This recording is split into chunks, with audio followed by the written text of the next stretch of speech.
To weather now, powerful tornadoes ripped through Nebraska and Iowa yesterday and overnight, with the National Weather Service warning of, quote, catastrophic damage. This tornado was captured on camera just outside of Omaha.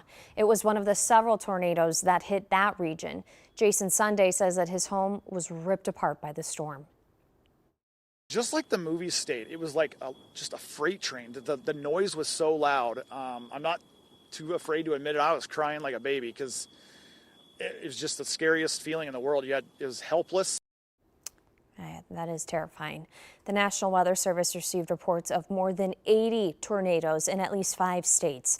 The middle of the country is under the gun again today for more severe weather.